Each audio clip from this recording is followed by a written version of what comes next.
അപ്പോൾ എല്ലാവരും അറിഞ്ഞിട്ടുണ്ടാവുമല്ലോ M V ഡിയുടെ ചെക്കിങ് കാര്യങ്ങളൊക്കെ. എയർ ഹോൺ പിടിക്കാൻ വേണ്ടിയിട്ട് എം വി ഡിയുടെ വാഹന പരിശോധന 19 വരെയുണ്ട്. പക്ഷേ അതിൽ നീളാൻ ചാൻസ് ഉണ്ട്. കാരണം എന്ന് പറഞ്ഞാൽ ഒരുപാട് എയർ ഹോണുകൾ ഇപ്പം കിട്ടിയിട്ടുണ്ട് അവർക്ക്. ഓരോ ലോറികളിൽ നിന്നും ബസ്സുകളിൽ നിന്നൊക്കെ കണ്ടെടുക്കാൻ കഴിഞ്ഞിട്ടുണ്ട്. അത് സ്വാഭാവികമായിട്ടും വലിയ വണ്ടികളിൽ എയർ ഹോൺ വെക്കുന്നത് എന്ന് പറഞ്ഞാൽ ലോങ് റൂട്ടൊക്കെ പോകുന്ന വണ്ടികളിൽ ചുരം ഇറങ്ങി വരുമ്പോൾ ഒക്കെ വ്യക്തമായിട്ട് മറ്റുള്ള വണ്ടികൾക്കൊക്കെ അറിയാൻ വേണ്ടിയിട്ടാണ് എയർ ഹോണുകൾ വെക്കുന്നത്. പക്ഷേ സംഭവം എന്ന് വെച്ചാൽ ചിലരൊക്കെ അത് വളരെ ഇതായിട്ട് എന്താ പറയുക ഭീഷണി പോലെയൊക്കെ ആയിട്ട് ദുരുപയോഗം ചെയ്യും. കാരണം മറ്റുള്ള വണ്ടികളെ പേടിപ്പിക്കാൻ വേണ്ടിയിട്ടൊക്കെ ഹോൺ അടിക്കും. ഹോൺ അടിക്കുന്നതെന്ന് വെച്ചാൽ എയർ ഹോണിൻ്റെ ഭയങ്കര സൗണ്ടാണ്. കാരണം വെച്ചാൽ അതെന്ന് പറഞ്ഞാൽ ഒരുപാട് നിങ്ങൾക്കറിയാമല്ലോ, ഡിജിറ്റൽ ഹോൺ ട്യൂണർ വെച്ചിട്ടൊക്കെ അത് പല ടൈപ്പിൽ ട്യൂൺ ചെയ്തിട്ടാണ് ഇപ്പോൾ നോർമൽ സൗണ്ട് മാത്രമാക്കിയിട്ട് വെക്കില്ല. പക്ഷേ നോർമൽ സൗണ്ടും ഒരേ അടിയടിച്ചാൽ ഭയങ്കരമായിട്ടുള്ള ശബ്ദമാണ്. അപ്പോൾ 120 ഡെസിബിളിന് മുകളിലേക്ക് വരുന്നത് 120 ഡെസിബിൾ മുതൽ മുകളിലേക്ക് വരുന്ന ഹോണുകളൊക്കെ പരിശോധിക്കും. അപ്പോൾ നിങ്ങളുടെ വണ്ടികളിലൊക്കെ മെഗാസോണിക്കും വൈബ്രോസോണിക് ഹോണുകളൊക്കെ ഉണ്ട്. ചിലപ്പോൾ അതൊക്കെ പെറ്റി വരാൻ ചാൻസ് ഉണ്ട്.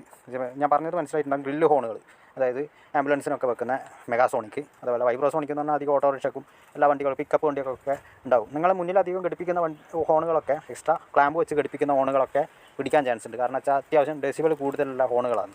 അപ്പോൾ അത് നിങ്ങളിപ്പം കട്ടൗട്ടർ വെച്ചിട്ടാണെങ്കിൽ റിലേ വെച്ചിട്ടാണെങ്കിൽ എന്തായാലും അതിന് സൗണ്ട് കുറയാനൊന്നും ചാൻസ് ഇല്ല. കാരണം എന്ന് വെച്ചാൽ ഡെസിബിൾ കുറഞ്ഞത് എന്ന് പറഞ്ഞാൽ സ്റ്റോക്ക് ഹോണുകളാണ്. സ്റ്റോക്ക് ഹോണുകൾ എന്ന് പറഞ്ഞാൽ ആക്റ്റീവയുടെ സൈസുള്ള ചെറിയ ഹോണുകൾ, അതാണ് സ്റ്റോക്ക് വരിക. സ്റ്റോക്കിൽ നിന്ന് നമ്മൾ കണക്ഷൻ മുന്നിലൊക്കെ എടുത്തിട്ടാണ് ചില ഹോണുകളൊക്കെ ഫിറ്റ് ചെയ്യുന്നത്. അപ്പോൾ അതൊക്കെ ചെക്കിങ്ങിൽ പിടിക്കാൻ ചാൻസ് ഉണ്ട്. അതിൻ്റെ കൂടെ ഫോഗലൈറ്റോ മറ്റോ ഉണ്ടെങ്കിൽ പെറ്റി കൂടുതൽ വരും. ഫോഗലൈറ്റൊക്കെ നിരോധനമാണ്.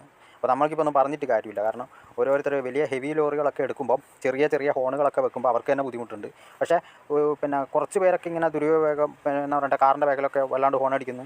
സ്കൂട്ടർ ബൈക്കൊക്കെ പോകുന്നവരെ ഹോൺ അടിച്ചിട്ട് വല്ലാണ്ട് പേടിപ്പിക്കുന്ന ഒരു സമീപനം ഉണ്ടായിട്ടുണ്ട്. അപ്പോൾ അതൊക്കെ അവർ ചെയ്തതിന് മറ്റുള്ളവർ മൊത്തം പഴി കേൾക്കുന്നതും അതേപോലെ തന്നെ മറ്റുള്ളവർ അനുഭവിക്കുന്നതൊക്കെ ആയിട്ടുള്ള അവസ്ഥകളാണ് ഇപ്പോൾ കണ്ടുവരുന്നത്.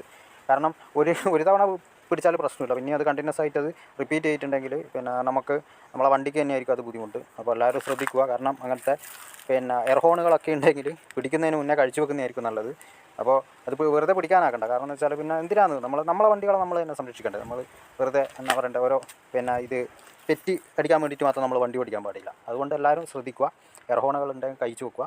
അപ്പോൾ അതിൻ്റെ കൂടെ ലൈറ്റുകൾ കാര്യങ്ങൾ എക്സ്ട്രാ ലൈറ്റുകളൊക്കെ ഉണ്ടെങ്കിൽ അത് നിങ്ങൾ ഊരി വെച്ചിട്ട് സ്റ്റോക്കാക്കിയിട്ട് പോകാൻ നോക്കുക.